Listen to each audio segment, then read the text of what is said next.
What's going on, everybody? KG here. I just want to show you some things with the S95F that has been requested by a viewer of my channel, and they want to see a certain video, so I'm going to let you see a certain video. But I thought this would be a really good time to showcase the S95F and its abilities, since I'm not reviewing this TV until I see the Bravia 8 Mark II and the G5. It's taking a lot longer than I want, trust me. I know you guys are waiting for it, and I apologize. Those are going to come. It's just there's a G5 delay. I have no idea why. So since I won't be doing an S95F review yet, I thought maybe give you guys a glimpse of what the S95F is going to be capable of in Filmmaker Mode. Filmmaker Mode is my favorite out-of-the-box mode. It does give me the most depth to the image, and I know a lot of people don't like it. I didn't like it at first either, until I really grew onto it and understood what it gave me, and then saw some of the details missing in the image when we used other modes or when we used different settings. So like, I wasn't a big believer of creators' intent. I was like, oh, I just want to see color, dude. Just want to see that pop.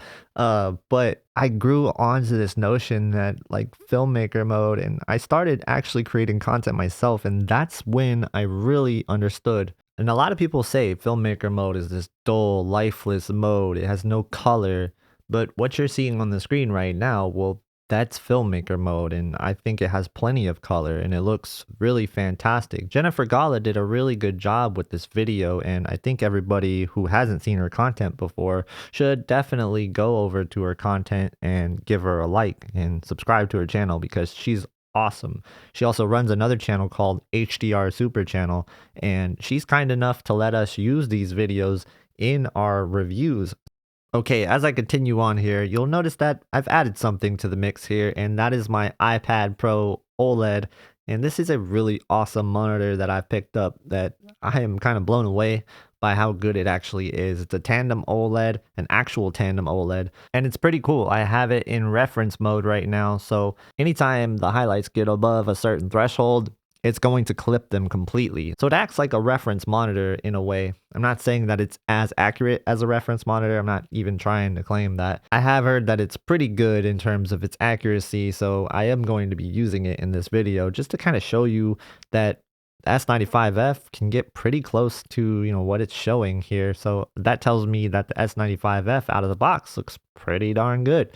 And we've talked about the S95F on this channel before, and how the color space bug is going to be a thing where, you're not going to get the same targeted brightness levels for some of your colors. That's not going to be super noticeable in a lot of content. So I don't think it's going to be a problem for most people. And that's one of the questions I get a lot. And I have compared this TV to other TVs without correcting that bug. So every video that I've made with the S95F is out of the box, no correction whatsoever, except for that one video where I was talking about that color bug. And I get the question, why do I show out of the box modes all the time? Well, the reason why I do it is because that's what I watched, and that's what the majority of people that are going to buy this TV are going to watch. Even if you don't use Filmmaker Mode, I'm at least showing you what the TV is capable of, because Filmmaker Mode is going to allow you to see the content as it is. And if I'm using high graded content, then you are going to see the TV be pushed to its maximum, which is why we use demos from Jennifer Gala, because she makes great demos for TVs. And she does a really good job of grading them to the highest levels so that we can see them in 4000 nits. Even if our TVs aren't 4000 nits, they can tone map this, which just unlocks another layer to this, and that's going to be, how does the TV tone map? So I love to see these kind of things, and that's why I really do focus on the high end. And that's what we're trying to challenge our TVs for, and this is why I do the comparisons like this. I do think it's fun to mess with cutting edge technology. This is why I dabble in the higher end. It's more so for myself than anybody else. I think I would probably make a lot more money doing the way cheaper TVs more often, but I'm obsessed with this higher level.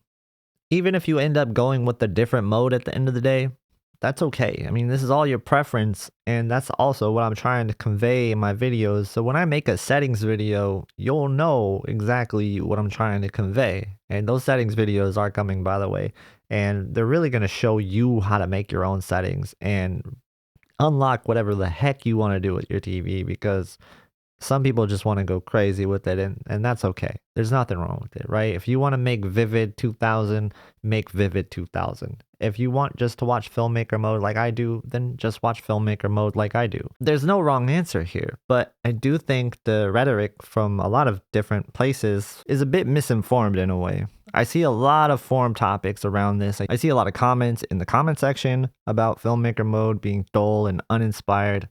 Bro, this is Filmmaker Mode. Where else do you think this image could go? It's already pretty crazy if you ask me. Making it even crazier is going to either destroy the colors or blow out the entire image itself. See, it's not really just like a one-for-one trade-off. You're always trading something to do something with the picture quality. And you'll notice this in the long run if you keep using modes that are going to be like this and comparing them to Filmmaker Mode. You'll notice that you're losing details. You'll notice that you're losing depth. You'll notice that you're losing contrast. Congratulations, you're now indoctrinated in the Filmmaker Mode. But let's real talk though. I mean, like, try it out, and if you don't like it, then don't use it. But I do want to say that your eyes kind of have to get used to it. If you're used to a cooler color temperature, going to a warmer color temperature is not going to register with your brain right away. That's just kind of how it is. Like, if you go from a warm color temperature back to a cooler color temperature, you're gonna think it looks really blue and really ugly. So people that are going from cool to warm think it looks way too warm, and I've even heard some really bad things said about it. Anyway, I think this TV is really dope. I can't wait to see it next to the Bravia 8 Mark II and the LG G5. That's going to be such a fun comparison.